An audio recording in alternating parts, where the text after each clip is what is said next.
जय माँ जगदम्बा दोस्तों, आशा है आप सब लोग स्वस्थ एवं प्रसन्न होंगे। आज मैं आपको सुनाने जा रही हूँ गुप्त नवरात्रि की चौथी महाविद्या महाभुवनेश्वरी की कथा तथा माता भुवनेश्वरी की पूजा की संपूर्ण विधि। मुझे उम्मीद है आपको मेरी ये वीडियो बहुत अच्छी लगेगी।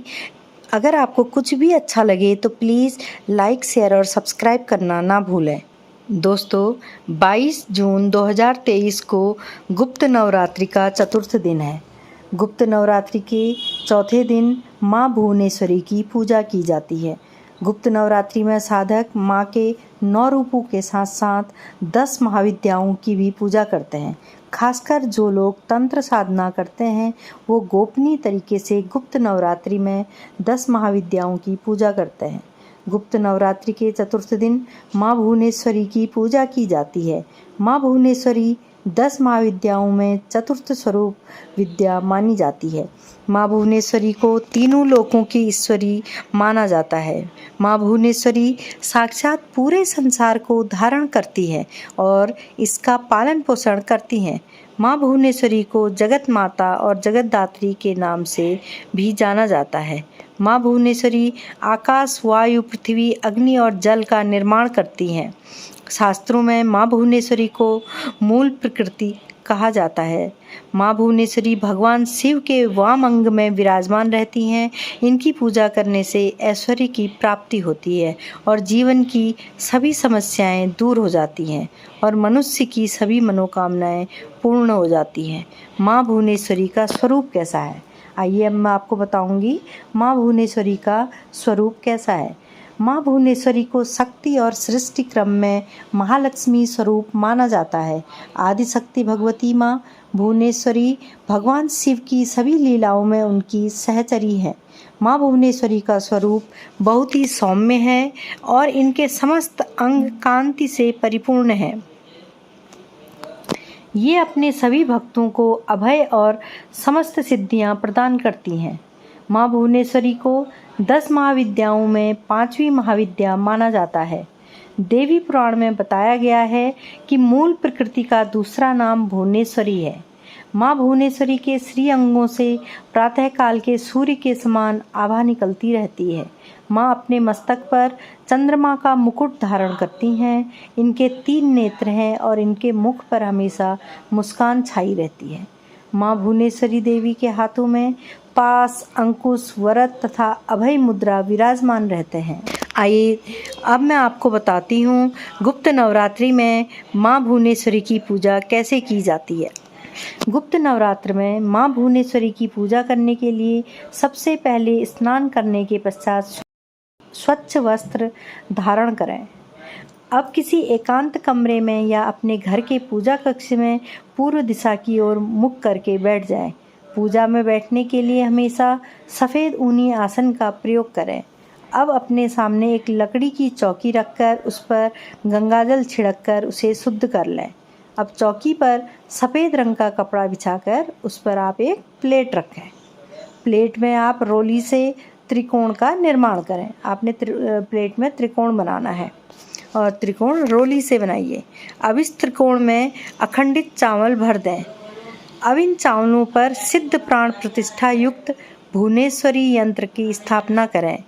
भुवनेश्वरी यंत्र के समक्ष चावल की 10 ढेरियाँ बनाएं और इन ढेरियों के ऊपर 10 लघु नारियल रखें, अर्थात छोटे वाले नारियल रखें। अब सभी नारियल पर रोली का तिलक लगाएं। इसके पश्चात भुवनेश्वरी यंत्र के समक्ष शुद्ध घी का दीपक प्रज्वलित करें और यंत्र का पूजन करें और ध्यान करें। अपने दोनों हाथ जोड़कर माँ भुवनेश्वरी का सच्चे हृदय से ध्यान करके धूप, दीप, चावल, पुष्प से पूजा करें और फिर भुवनेश्वरी महाविद्या मंत्र का जाप करें। बालरविद्युतिमिन्दु किरीटां तुंगकुचां नयनेत्रययुक्तां स्मेरमुखीं वरदांकुशपाशा भीतिकरां प्रभजे भुवनेशीम्। इस मंत्र का जाप हमेशा सफ़ेद हकीक की माला से ही करें। आप चाहे तो माँ भुवनेश्वरी की पूजा किसी शिव मंदिर में जाकर भी कर सकते हैं। इसके लिए सबसे पहले किसी भी शिव मंदिर में जाकर षोडशोपचार द्वारा माँ भगवती भुवनेश्वरी का पूजन करें। गाय के घी का दीपक जलाएं और कपूर जलाकर धूप करें। माँ भुवनेश्वरी को सफ़ेद फूल, चंदन, चावल और इत्र अर्पित करें। दूध और शहद चढ़ाएं, साथ ही मावे का भोग भी लगाएं।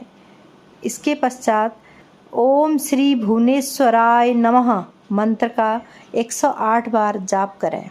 माँ भुवनेश्वरी की पूजा संपन्न करने के बाद इन पर चढ़ाए गए भोग को किसी स्त्री को भेंट कर दें।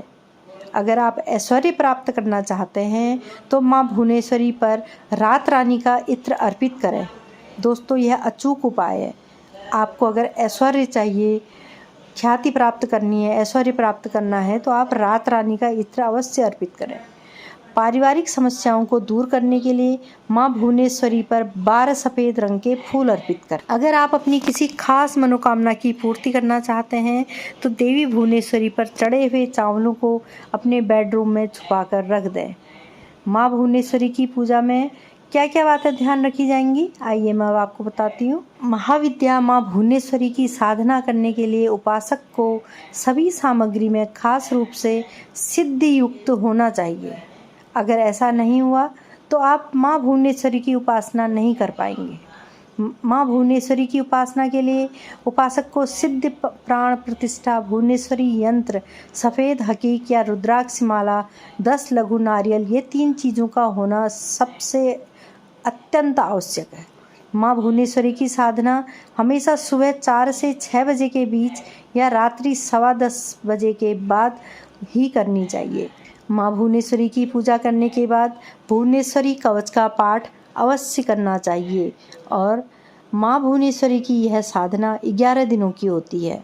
साधना करते वक्त उपासक को पूरी आस्था के साथ सभी नियमों का पालन करना चाहिए। साधना से जुड़ी सभी जानकारियों को पूर्ण रूप से गोपनीय रखना चाहिए, नहीं तो पूजा सफल नहीं होती है।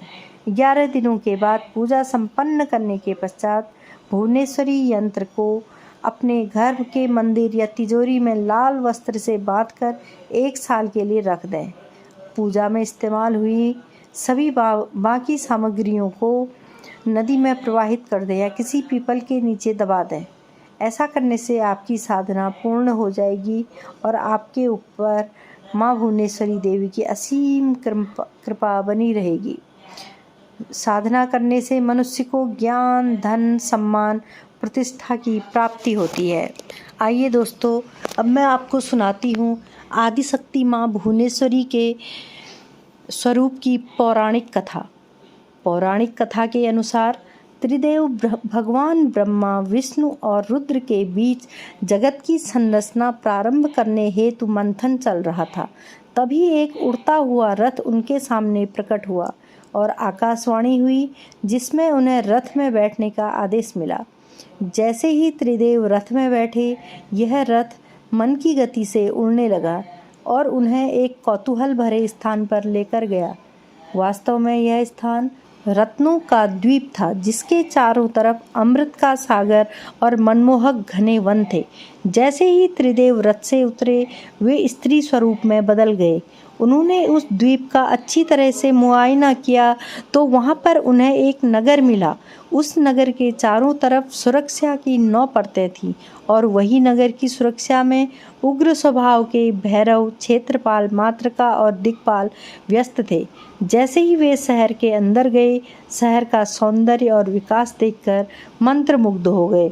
अंत में वे शहर के अंदर स्थित मुख्य राजमहल में पहुँचे, जिसका नाम चिंतामणि गृह था। इसकी सुरक्षा योगिनियाँ कर रही थी। यह नगर श्रीपुर था। माँ देवी भुवनेश्वरी की राजधानी, जो दरअसल मणिद्वीप की रानी भी थी। जैसे ही त्रिदेव महल के अंदर प्रविष्ट हुए, उन्हें देवी माँ के भुवनेश्वरी स्वरूप के भव्य दर्शन हुए। लाल रंग की निराली छटा लिए। माँ की 3 आँखें और 4 हाथ थे। उन्होंने लाल रंग के ही आभूषण धारण किए हुए थे।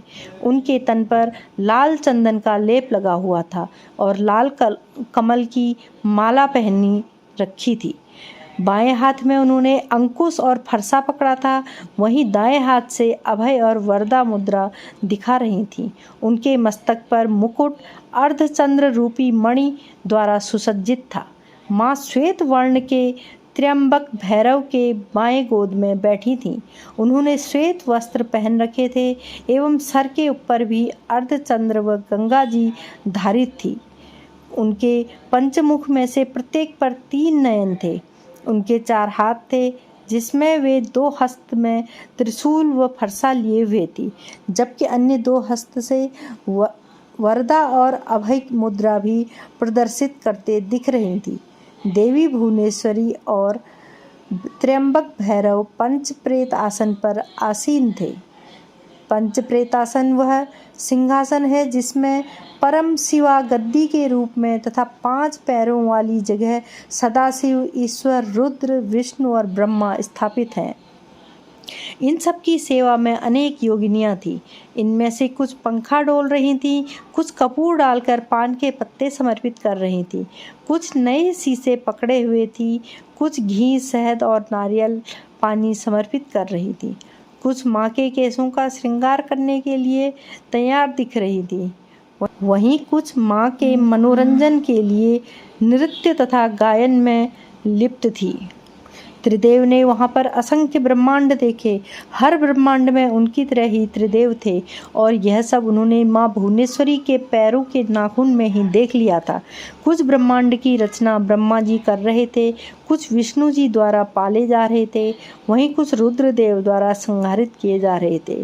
त्र्यंबक जी की इच्छा शक्ति द्वारा उत्पन्न माँ भुवनेश्वरी ने त्र्यंबक के 3 स्वरूप बनाए, ब्रह्मा, विष्णु और रुद्र। इस तरह त्रिदेव त्र्यंबक के ही 3 स्वरूप हैं। तत्पश्चात देवी माँ भुवनेश्वरी ने अपनी शक्तियाँ त्रिदेव को प्रदान की। ब्रह्मा जी के लिए देवी सरस्वती, विष्णु जी के लिए देवी लक्ष्मी तथा रुद्र जी के लिए देवी काली को अवतरित किया तथा उन्हें उनकी जगहों पर स्थापित किया। ब्रह्मा और सरस्वती ने मिलकर एक ब्रह्मांड रूपी आकृति बनाई। रुद्र और काली ने इसे तोड़ा, जिससे पंच तत्व उत्पन्न हुए। इसके बाद पंच तत्व का उपयोग कर ब्रह्मा और सरस्वती ने संपूर्ण ब्रह्मांड की रचना की तथा विष्णु और लक्ष्मी ने इसके पालन पोषण का हर कार्य किया। अंत में रुद्र और काली ने ब्रह्मांड की समाप्ति की ताकि सरस्वती और ब्रह्मा पुनर्रचना शुरू कर सकें। दोस्तों, मुझे उम्मीद है आपको मेरी यह वीडियो से जानकारियाँ अवश्य प्राप्त हो रही होंगी। अगर आपको मेरी वीडियो में कुछ भी अच्छा लगे तो प्लीज़ लाइक, शेयर और सब्सक्राइब करना ना भूलें। धन्यवाद दोस्तों।